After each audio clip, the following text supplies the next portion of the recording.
Before we continue the story of Abraham, let us pause the thread of his journey for one night and step back into the land he came from.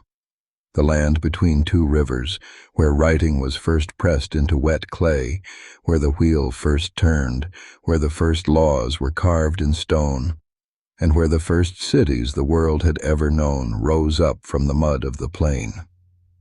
Tonight, a special episode.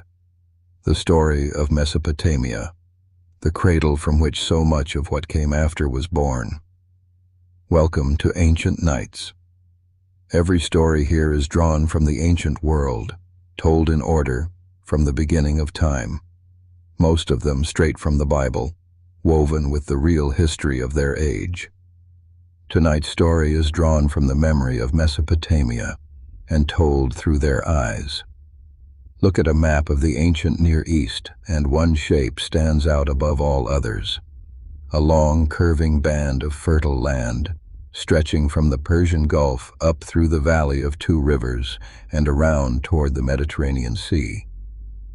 Historians call it the Fertile Crescent, and at its heart, cradled between the Tigris and the Euphrates, lies the land the Greeks would later name Mesopotamia, which simply means, in their language, the land between the rivers.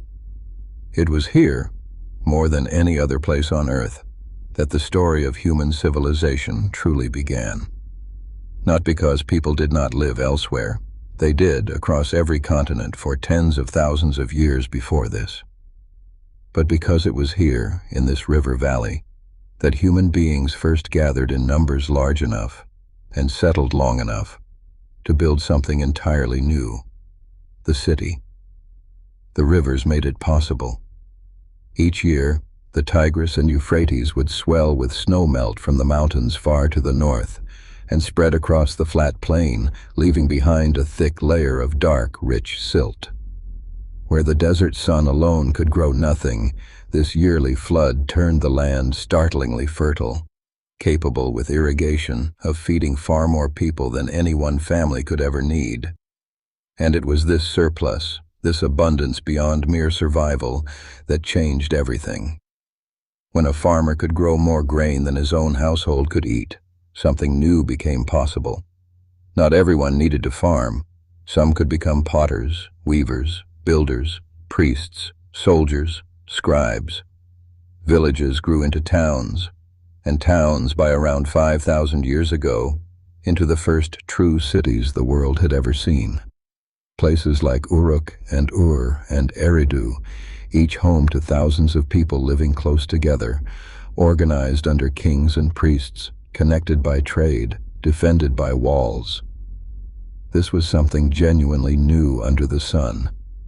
For all of human history before this point, people had lived in small bands, in villages, in scattered settlements. Now, for the first time, tens of thousands of strangers lived side by side, dependent on one another, governed by laws rather than only by family ties. Civilization, in the fullest sense of the word, was born on this muddy plain. And with cities came a problem that had never existed before. How do you remember? How do you keep track of grain stored in a temple warehouse, of debts owed, of laws agreed upon, when the numbers and the details grow too large for any single memory to hold? The answer, invented here in Mesopotamia around 5,000 years ago, was writing. The Sumerians, the people of the very first cities of this land, pressed the end of a cut reed into soft clay tablets, leaving behind wedge-shaped marks. Historians call this script cuneiform, from the Latin word for wedge. At first it was simple, pictures of grain, of sheep, of jars of oil, used to record what was owed and what was owned. Over centuries it grew into a full writing system, capable of recording not just numbers but stories, laws, prayers, letters, even poetry. This was one of the great turning points in the whole of human history. Before writing, every piece of knowledge lived only as long as someone remembered it, and died the moment the last person who knew it died. After writing, knowledge could outlive its author. A king could speak to his people 1,000 years after his death. A story could be copied, and copied again, and passed down essentially forever. We are still, in a sense, living inside the invention made on the banks of the Euphrates.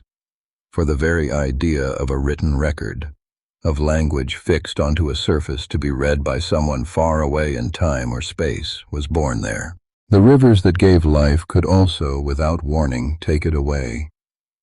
Unlike the Nile in Egypt, which flooded with gentle, predictable regularity, the Tigris and Euphrates were far less reliable, capable of a mild, welcome flood one year and a violent, destructive one the next, sweeping away fields, homes, and entire settlements with little warning.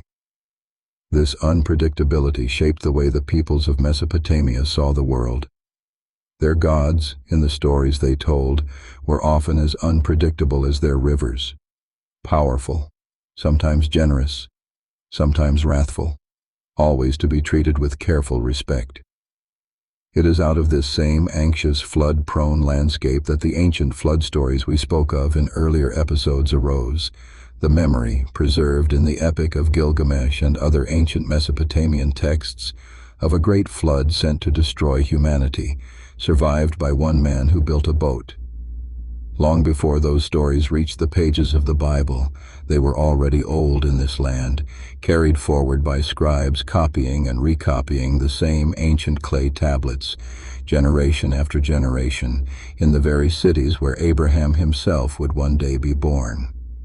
Out of this same world came the very first attempt to write down the law, to declare, publicly and permanently, what was right and wrong, and what punishment would follow a wrong committed. The most famous of these law codes, though it comes from some centuries after the time we are discussing tonight, is the code of the Babylonian king Hammurabi, carved onto a great stone pillar and set up in public for all to see. It listed hundreds of laws covering everything from property disputes to family life to the treatment of workers, each followed by its penalty. Its most famous principle, an eye for an eye, a tooth for a tooth, would echo, centuries later, into the pages of the Bible itself. Before Hammurabi, though, earlier Sumerian kings had already begun this work of writing down justice, showing that the impulse to fix the law in a form everyone could know, rather than leaving it to the whim of whoever held power that day, was already old in Mesopotamia by the time of Abraham. This was a civilization thinking, in writing, about what a just and ordered society should look like, one of the deepest gifts this land gave to everything that followed it, including the laws that would one day be given to Abraham's own descendants on a very different mountain. The cities of Mesopotamia also gazed upward. Its priests and scholars watched the night sky with extraordinary patience, tracking the movement of the moon and the wandering points of light we now call planets, recording their positions on clay tablets across generations. From this patient watching came some of the earliest mathematics and astronomy in human history, a counting system based on the number 60, whose fingerprints remain on our own clocks and calendars to this day, in the 60 seconds of a minute, the 60 minutes of an hour, the 360 degrees of a circle. At the heart of many of these cities rose the ziggurat, the great stepped tower we spoke of in the story of Babel, reaching up toward the heavens the priests studied so closely, a mountain built by human hands in a land with no mountains, where the people believed their gods might come down to dwell among them. This was the world Abraham was born into, and the world he was asked to leave, a civilization already ancient, already sophisticated, already the source of writing and law and the careful watching of the stars. He walked out of the greatest cities on earth, toward an empty land and a promise he could not yet see fulfilled.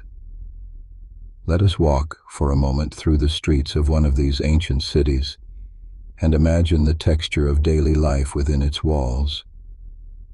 A Mesopotamian city was a crowded, close world, its narrow streets winding between houses of sun-dried mud brick, 1 and 2 stories tall, built around small open courtyards that let in light and air. There were no windows facing the street. Privacy and shelter from the fierce sun mattered more than a view. So a visitor walking through would have seen mostly blank walls, doorways, and the occasional glimpse into a courtyard where a family cooked, wove cloth, or ground grain into flour. At the center of the city stood the temple complex, often the largest and most impressive structure by far, home to the city's patron god and to the priests who served there. The temple was not only a place of worship, it was also a center of economic life, a great storehouse of grain and goods, a place where records were kept, where surplus crops were gathered and later redistributed in times of need. Around the temple spread the marketplace, where farmers brought produce, herders brought wool and meat, and craftsmen sold pottery, textiles, tools, and jewelry, often trading goods directly rather than with coined money, which had not yet been invented. Most people worked with their hands from a young age, in the fields outside the city walls, in workshops producing pottery and textiles, or as laborers on the great building projects that continually reshaped the city. Family life centered on the household, often several generations under one roof, and children were raised to take up their parents' trade.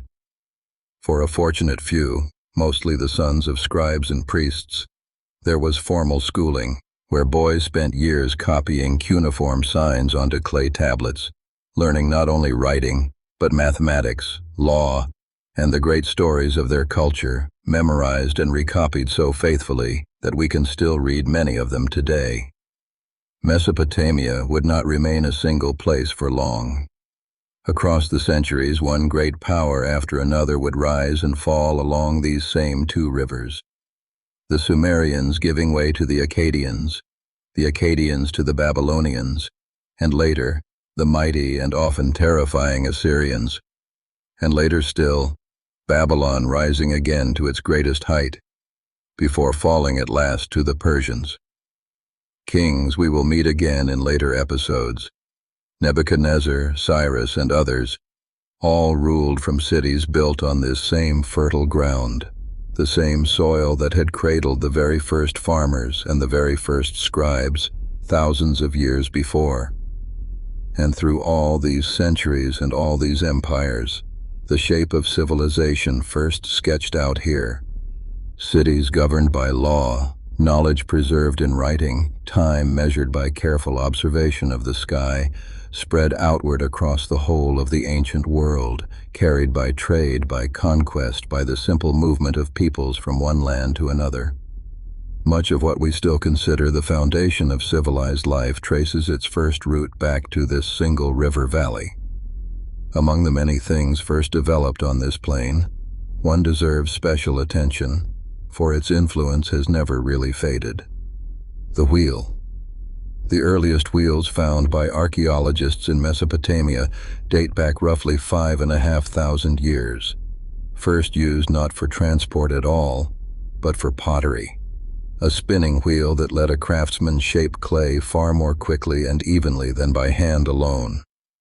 Only later was the same simple revolutionary idea turned on its side and fitted beneath a cart, transforming how goods, people, and eventually armies could move across the land. Combined with the domestication of donkeys and later horses, the wheel helped knit the cities of Mesopotamia into networks of trade stretching for hundreds of miles, grain and wool moving one direction, timber and precious stones and metals moving the other, from lands as distant as Afghanistan and the Persian Gulf. This trade shaped the character of the region profoundly. Mesopotamia itself was poor in many raw materials. It had fertile soil, but little stone, little timber, few metals. Everything else had to be brought in from elsewhere and paid for with the one thing the land produced in true abundance: grain, grown thanks to the yearly flood and the careful work of irrigation.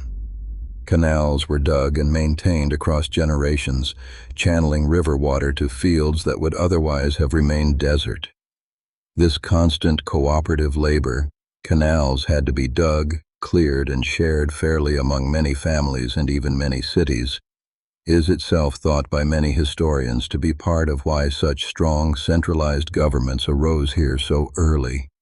Managing water on this scale required organization, and organization required rulers, records, and law. For a long stretch of time, this land was a patchwork of independent city-states, Ur, Uruk, Eridu, Lagash, and others, each with its own king, its own patron god, and its own walls, often at war with one another over land and water rights. But around 4,300 years ago, something new happened. A king named Sargon, ruling from a city called Akkad, conquered one city-state after another and unified them under a single crown. Historians consider this the first true empire in recorded human history, the first time a single ruler held power over many different peoples and cities across a wide stretch of territory, rather than a single city ruling only itself. Sargon's empire did not last forever. Few ancient empires did, but it set a pattern that would repeat again and again across Mesopotamian history, and indeed across the whole of the ancient world that followed it. Cities would unite under strong rulers, expand into empires, and eventually fracture and fall, only for new powers to rise from the same land and repeat the cycle. By the time Abraham's family left Ur, that city had itself passed through such a cycle more than once, rising to great heights of wealth and power, only to face invasion and decline. The Ur that Abraham left was likely already past the peak of its greatest glory, though still among the most impressive cities on the earth. Much of what we know about this world does not come from the Bible at all, but from archaeology, from the patient work of scholars digging into the mounds that dot the plains of modern Iraq, mounds that often conceal the ruins of these very cities beneath centuries of dust and collapsed brick. In the early 20th century, archaeologists excavating the ruins of Ur uncovered royal tombs filled with astonishing treasures, golden headdresses, lyres inlaid with lapis lazuli and shell, jewelry of extraordinary craftsmanship, evidence of a city far wealthier and more sophisticated than many had imagined possible for such an ancient age. The same excavations at Ur, remarkably, also uncovered thick layers of water-laid clay and silt deep beneath the city, evidence some archaeologists connected to a great and devastating flood in the region's ancient past, the very kind of catastrophic memory that echoes transformed and retold in the flood stories of both Mesopotamia and the Bible. These discoveries did more than fill museum cases. They confirmed again and again that the world described in these ancient texts, the great cities, the flooding rivers, the ziggurats, the busy trade routes, was not legend invented from nothing, but a real and richly detailed civilization whose physical remains still lie beneath the desert sand, waiting, in many places, still to be fully uncovered. Let us understand, too, the way the peoples of Mesopotamia saw the gods and the world around them, for it will help us understand later just how different was the path Abraham was about to walk. The Mesopotamians worshipped a great many gods, each ruling over some part of the world and of human affairs. There was Anu, god of the sky, and Enlil, god of wind and storm, and Enki, god of wisdom and the sweet waters beneath the earth. There was Nana, the moon god of Ur, whom we have already met, and Utu, the sun god, and Inanna, goddess of love and war, among many, many others.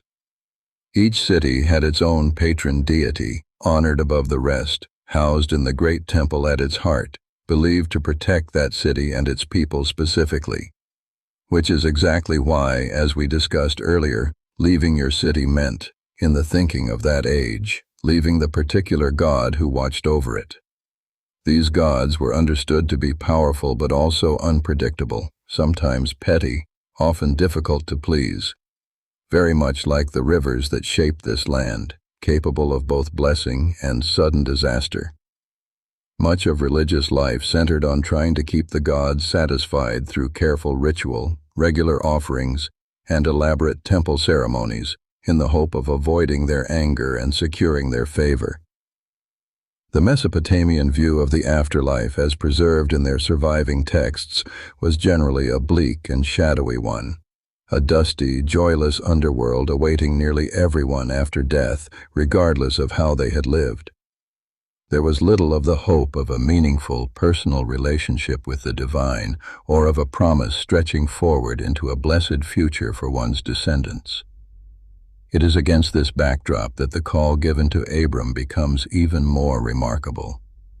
Rather than many gods tied to many places, each to be carefully managed and appeased, Abram was called by a single God who spoke to him personally, who made him promises about his own future and the future of children not yet born, who asked not ritual appeasement but trust and relationship. It was, in the deepest sense, a wholly different way of understanding what it might mean for the divine and the human to be connected to one another. And it grew, remarkably, out of the very heart of this land of many gods and many temples.